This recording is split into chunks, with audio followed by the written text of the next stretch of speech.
City India news Telugu, ఇది చీకటి వెలుగు. అందరు ఉద్యోగ ద్రోహులు. నిజమైన ఉద్యమకారులు లాస్ట్ ఈటెల రాజేందర్ ఉండే ఇవాళ ఆయనను కూడా పొగబెట్టి బయటికి పంపించేసి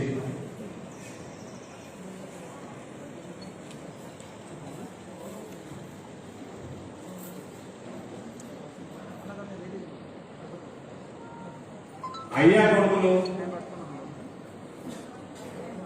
నిజంగా వాళ్ళు ఉద్యమకారులు అనుకుంటే, వాళ్ళ పార్టీలో అందరు ఉద్యమకారులు ఉన్నారు అనుకుంటే, నిజంగా తెలంగాణ సమాజం కోసం అయ్యా కొడుకులు పనిచేస్తున్నారు అనుకుంటే, బంగారు తెలంగాణ దిశగా ఇవాళ తెలంగాణ పోతున్నది అనుకుంటే, సిగ్గు శరం ఉంటే, దమ్ము ధైర్యం ఉంటే, ఎవరి కోసమైతే నువ్వు ఈటెల రాజేందర్ గారిని బయటికి పంపించినావు, వాడిని తీసుకొచ్చిన క్యాండిడేట్ పెట్టు, నీ కొడుకును పెట్టు క్యాండిడేట్. నీ కొడుకే కనుక అధికార దాహం లేకపోతే నీ కొడుకుకి ఇవాళ ఎలక్షన్ రాకపోదు. కేటీఆర్ కి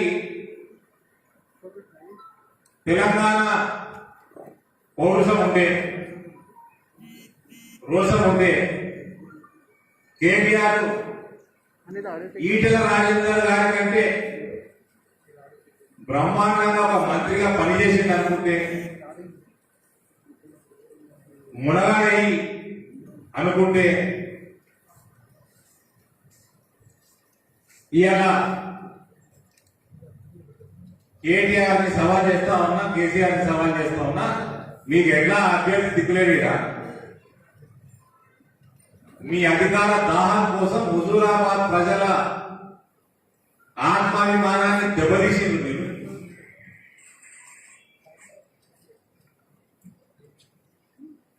నీ కొడుకుని కేటీఆర్ ని ఇక్కడ క్యాండిడేట్ గా పెట్టాలని సవాల్ విసురుతాం.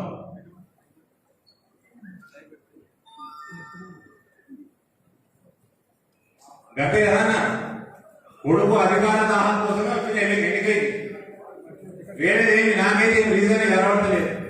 ఇటువంటి మహమ్మారి సమయంలో ఒక దిక్కు హాస్పిటల్ లేక, హాస్పిటల్లో బెడ్లు లేక, ఐసీయూ బెడ్లు లేక, ఆక్సిజన్ తక్కువ పడి ప్రాణాలు పోతా ఉన్నాయి. కానీ ముఖ్యమంత్రి మాత్రం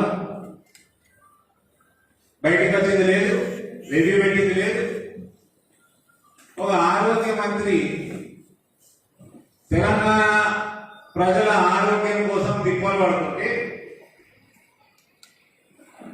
నువ్వు ఆయన కూడా వీకేసి ఎన్నడూ బయటికి రాలే. ఇవాళ కేసీఆర్ అనేది ఆయన జిల్లాలో బాగా పట్టిండేయో. నేను మొన్న కూడా చెప్పిన, ఇవాళ వాళ్ళు క్యాబినెట్ మీటింగ్ పెట్టుకున్నారు, లాక్డౌన్ బంద్ ఎక్కడికి వెళ్ళి అన్నారు. ఆ మర్నాడికి వెళ్ళి జిల్లాల పర్యటన మొదలైంది. జిల్లాల పర్యటన ముఖ్యమంత్రి మొదలైతే ఎన్ని రోజుల ప్లానింగ్ ఉండాలి తమ్ముడు? మీడియా మిత్రులు చెప్పాలి మీరే. ఇవాళ లాక్డౌన్ బంద్, రేపటి నుంచి ముఖ్యమంత్రి జిల్లాల టూర్. అంటే ముందే ప్లాన్ చేసుకున్నదే కదా. ఈ జిల్లాల టూర్ల కోసము లాక్డౌన్ ఎత్తిపడేసి మొత్తం దేశం మొత్తంలో అందరికంటే లాస్ట్ లాక్డౌన్ పెట్టింది మనమే, కేసీఆర్. అందరికంటే ఫస్ట్ మొత్తం లాక్డౌన్ ఎత్తేసి ఆయన.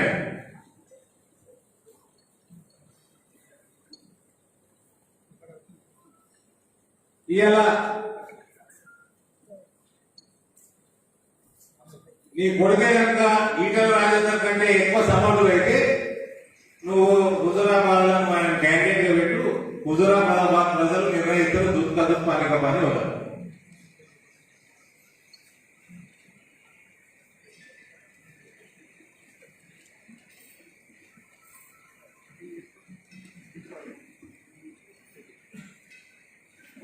ఏ అప్పారాలను సూపరాలను యాకిల్లో పట్టుకొచ్చి పెట్టే బదులు కేటీఆర్ పెట్టు.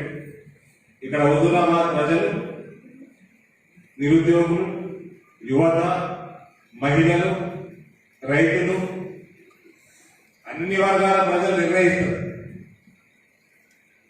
నీ బద్దల భాషగా లేదు.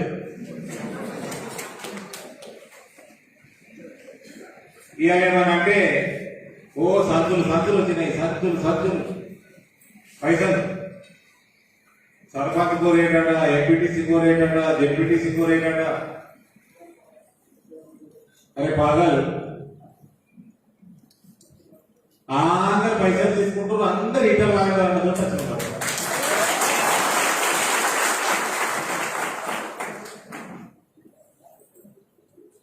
పైసలు ఇటు అందుకుంటుండు, వాడు వాళ్ళని పంపించేస్తారు, లీటర్ లాగా కొడుతుంది.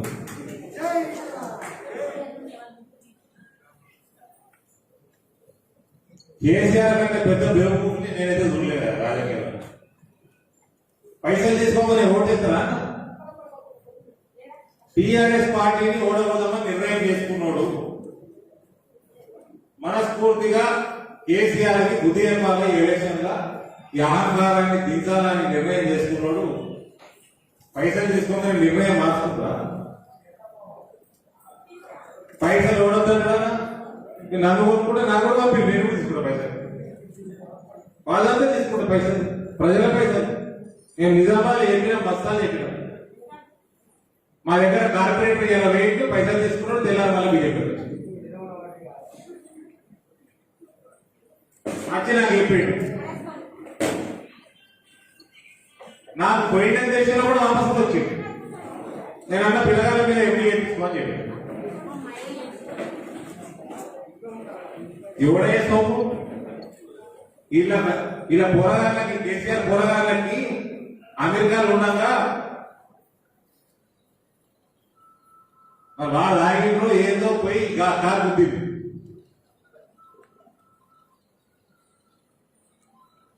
హాస్పిటల్ వాడు హాస్పిటల్ బిల్లు కట్టేది పైసలు లేకుండా మన కోనె ప్రకాశంగా తెలుస్తుంది బాగా కథలు. అట్లా అయ్యేలా లక్షలు కోట్లు 300 కోట్లు అట హుజూరాబాద్ ఎన్నిక. ఇంకా రాతప్పుడు 300 కోట్ల రూపాయలు హుజూరాబాద్.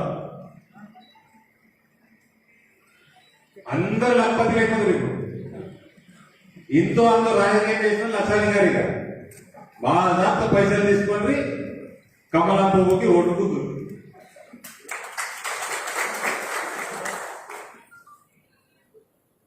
ఈ ఎన్నిక తర్వాత మాత్రం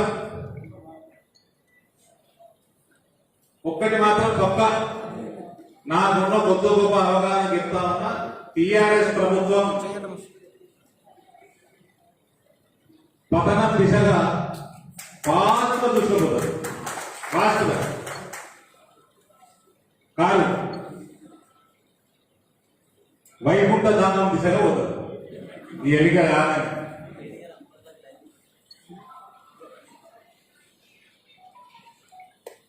కేసీఆర్ తాత ముత్తాతలు వచ్చినా కూడా టీఆర్ఎస్ పార్టీ ఓటమి ఆగే ప్రసక్తి లేదు. ఇక ఆఫీసర్ని కోరుతా ఉన్నా, దయచేసి చేతులు జోడించి ఓవర్ యాక్షన్ చేయకుండా కలెక్టర్లతోటి కాళ్ళు పంపించుకుంటున్నాడు. జర ఆలోచన చేయండి. మన ఆత్మాభిమానం, సెల్ఫ్ రెస్పెక్ట్ మనకి ఇంపార్టెంట్. బ్యూరోక్రసీకి ఆత్మాభిమానం కాపాడండి. ఇక ఈ ఎన్నికలలో కూడా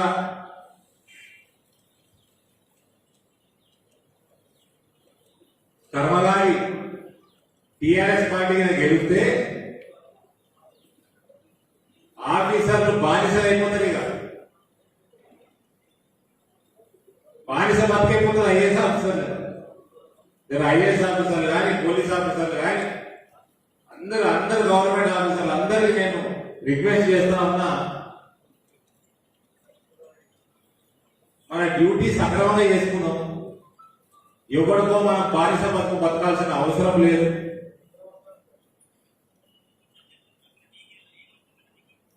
కాబట్టి ఓవర్ యాక్షన్ అద్దరు.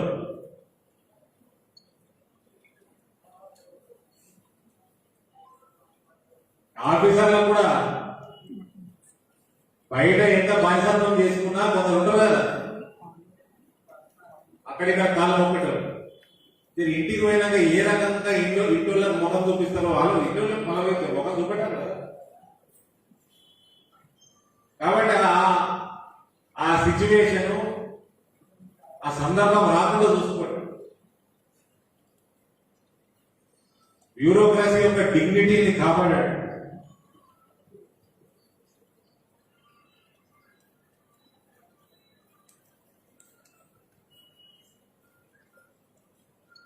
ఇవాళ ఈ ఎన్నిక ఎందుకు వచ్చిందో చెప్పినాను. ఇక్కడ ఈటెల రాజేందర్ అన్న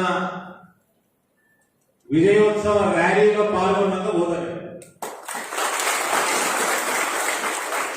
కేసీఆర్ 300 కోట్లు కాదు 1000 కోట్లు ఖర్చు పెట్టుకున్నా నా అంచనా ప్రకారం, నేను ఎప్పుడు తక్కువ చెప్తానయ్యో మళ్ళీ ఎక్కువ చెప్పి తక్కువ చెప్పి ఎక్కువ గెలుచుకుని పెట్టు, 20,000 నుంచి 30,000 కనీస మెజారిటీతో ఈటల రాజేందర్ గెలుస్తాడు. మళ్ళీ అరవింద్ తక్కువ చెప్తున్నాను, నేను తక్కువ చెప్పి ఎక్కువ గెలుస్తున్నాను. కనీసం 20 నుంచి 30,000 మెజారిటీ తోటి రాజేంద్ర గెలుస్తాడు. దాని తర్వాత టిఆర్ఎస్ ప్రభుత్వం పర్మనెంట్ గా ఉండదు, పతనం ప్రారంభమైంది. కాబట్టి ఆఫీసర్లు కూడా నేను రిక్వెస్ట్ చేస్తా ఉన్నాను, let us stick to our responsibility. మన డ్యూటీ మనం సక్రమంగా చేద్దాం. ఎవరు మనం కండవాలు వేసుకొని పనిచేయాల్సిన అవసరం లేదు. Thank you. మీకు ఏమైనా ప్రశ్నలు ఉంటే ఐఎమ్ రెడీ.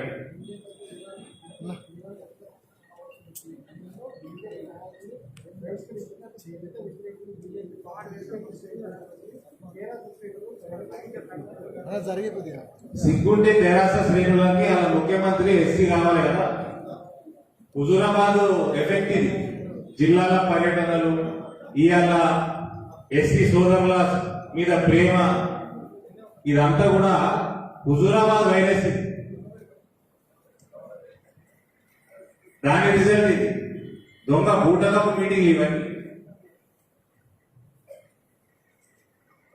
నన్ను మీడియా మిత్రులందరూ టీఆర్ఎస్ శ్రేణులు ఎవరైతే అంటున్నారో ఆయననే రిక్వెస్ట్ చేస్తున్నా, నన్ను తీసుకుపోతే ఇంటే ఉంటా, నేను ఒక్కడే వస్తా. ఎందరికి 3 ఎకరాల పొలం ఇచ్చిండు, ఎందరికి డబల్ బెడ్రూమ్ ఎస్సీలకు ఇచ్చిండు, ఏ ఎస్సీలకి ఏ పదవులు ఇచ్చిండు. ఎస్సీలని కేసీఆర్ అవమానించినంత చరిత్రలో ఎవరు అవమానించలేదు. కడియం శ్రీ గారి కావచ్చు, రాజయ్య కావచ్చు, ఈ దొర అహంకారం అడ్డు అదుపు లేకుండా అయిపోయింది. కాబట్టి ఈ దొంగ మీటింగులు, ఎలక్షన్ల కోసం డ్రామా మీటింగులకి పోవాల్సిన అవసరం లేదు.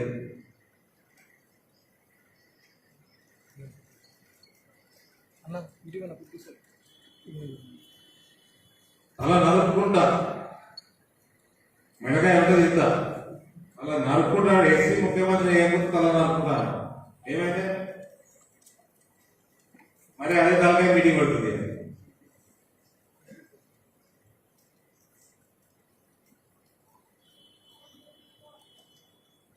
ఆయుష్మాన్ భారత్ పెట్టిందా? ఎందరు చనిపోయింది? 1000 మంది చనిపోయింది, లక్షల మంది, కోట్లాది రూపాయలు అప్పుల పాలే. ఏది ఆయుష్మాన్ భారత్? ఏది ఇప్పుడు రాంగ నేను హైదరాబాద్కి వెళ్ళి రాంగ అదేంటి మన రైతు సమితిగా బిల్డింగ్ రైతు వేదిక అలా 6 లక్షల రూపాయలు మాయండి ఇగిలించుకుంటా పాదగట్టుకుంటా ఫోటో పెట్టుకున్నాం. ఏడ తిరిగిన జమ్మికుంటా చూడబుద్ధి కానీ కోడింగ్ వాటికి వచ్చి పడేది. ప్రజలు తట్టుకోలే కదనే, ప్రజలు తట్టుకోరు. తిన్నది బయటకు వస్తుందా?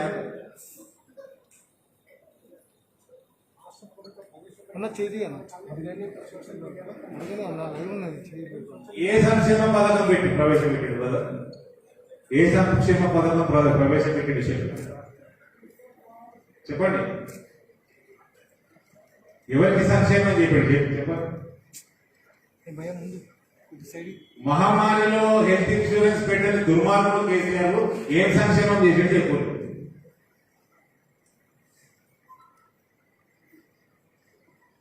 ఒక్కటి చెప్పండి ప్లీజ్.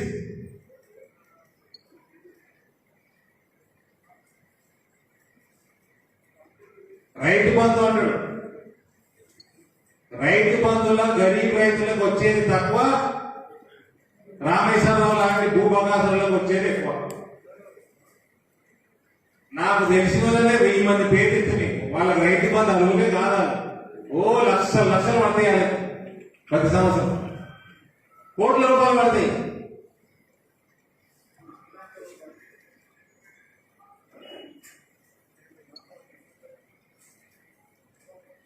ఈయన ప్రామిసులు చేసిన ఒకటైనా డెలివరీ చేసిందా? ఒకటా రెండా? మన దగ్గర రైతాంగా ఉండవు హుజురాబాద్. ఏమైనా యూరియాలు, ఫర్టిలైజర్లు, పొటాషియం ఏదో అన్నాడు. 26 లక్షల టన్నులు ఫ్రీ ఇస్తున్నా, అందుకే పుట్టిండు కేసీఆర్ అనేటోడు, అందుకే పుట్టిండు కావచ్చు అన్నాడు. ఏమై 3-4 ఏళ్ళు అయిపోయాయి. గరీబ్ మహిళలకు ఇల్లు ఏమైపోయాయి? ఇల్లు ఖాళీ చేయించిండు, ఉన్న ఇల్లు ఇరగొట్టించిండు, మళ్ళా కట్టిస్తా అని 7.5 సంవత్సరాలు అయింది. ఇల్లు లేదు, ఉన్న ఇల్లు కూడా వీగింది చాలా మంది.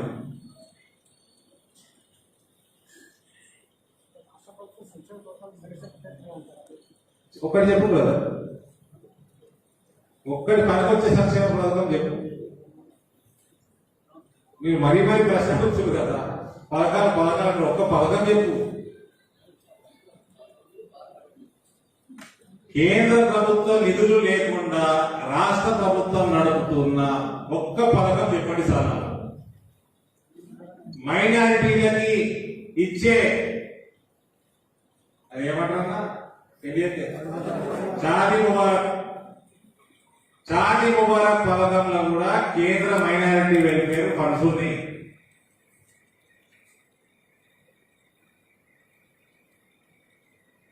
ఈ రైతు సమితి భవనాలలో 6 లక్షల రూపాయలు మాయి. వైకుంఠ ధామాలు పైసలు మాయి, రంగులాలి. ఇచ్చే రేషన్ల 99% కేంద్ర ప్రభుత్వ పైసలు. నీకు పడే రోడ్లన్నింటిలా ఇప్పుడు హుజురాబాద్ రాజధాని మంచి డెవలప్ చేసుకున్న రోడ్డు మంచిగా, నేను తిరిగినది మంచిగా, సిసి రోడ్లు అందులో పైసలు కేంద్రాన్ని, జిఎస్ఐ గ్రామీణ సడక్ యోజన పైసలు కేంద్రాన్ని, కేసీఆర్ కిట్టుల పైసలు మాయి, మిషన్ భగీరథ అంటున్నాడు. జలశక్తి నుంచి మా దగ్గరికి వెళ్ళి 100 కోట్ల రూపాయలు తెచ్చుకున్నాడు. సిగ్గు లేకుండా మళ్ళా తెలంగాణ మీద ప్రేమ లేదు, కాళేశ్వరాన్ని నేషనల్ ప్రాజెక్ట్ చేయలేదు అన్నాడు.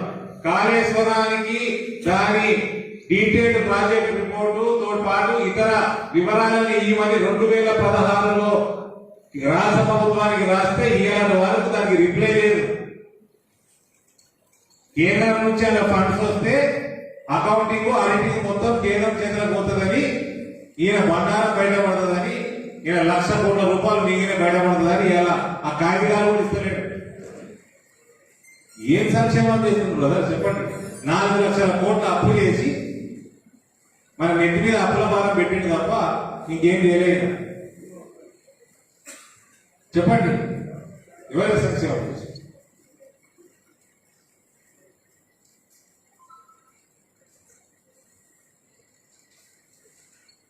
సంతోషరావు 7 సంవత్సరాలు 8 సంవత్సరాలకి ఎంత పోయి సంతోషరావు ఫోటోలు చూడండి. సంతోషరావు పరిస్థితి ఆర్థిక పరిస్థితి ఏముండేది చూడండి 8 సంవత్సరాల క్రితం. ఇలా డిఫాక్టో సీఎం అయిపోయాడు. ఆయన ఒక ముఖ్యమంత్రి, కేటీఆర్ ఒక ముఖ్యమంత్రి, ఆయన బిడ్డే ఈ రాష్ట్రానికి మొట్టమొదటి మహిళా ముఖ్యమంత్రి. అలా ముసాయనేమో ఉన్న పది ఊసకూడదు, ఇలా పురాణాలు ఊసకూడదని ఆయన టెన్షన్ ఆయన గట్టిగా పట్టుకొని కూర్చోడం కూర్చుంది.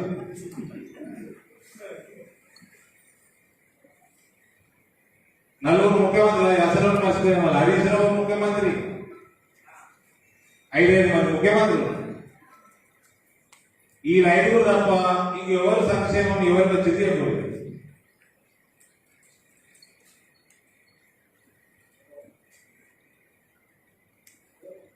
రైతులకి ఫ్రీ కరెంట్ ఇస్తా అంటున్నాడు. కేంద్రానికి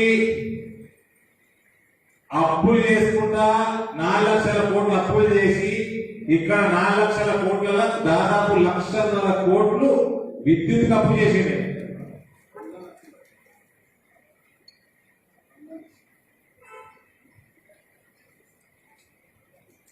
రైతుల్ని అప్పులపాలు చేస్తున్నాడు, రైతులకి ఫ్రీ పవర్ ఇస్తున్నాడు.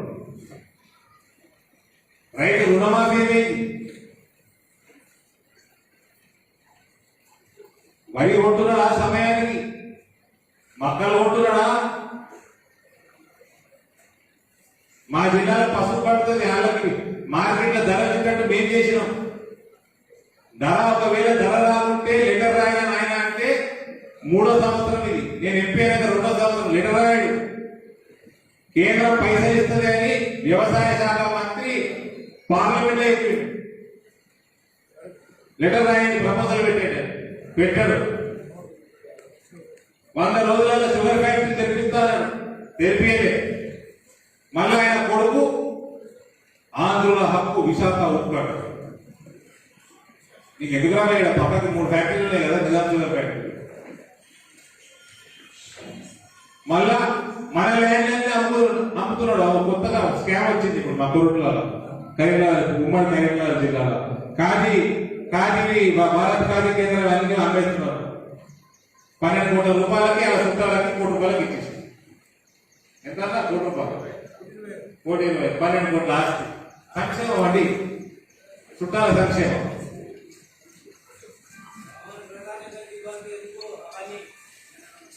ఇది సంక్షేమం నడుస్తున్నది తెలంగాణలో.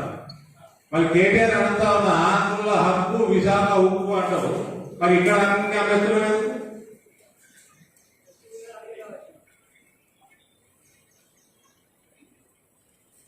ఏం సంక్షేమం పెట్టారు చెప్పండి.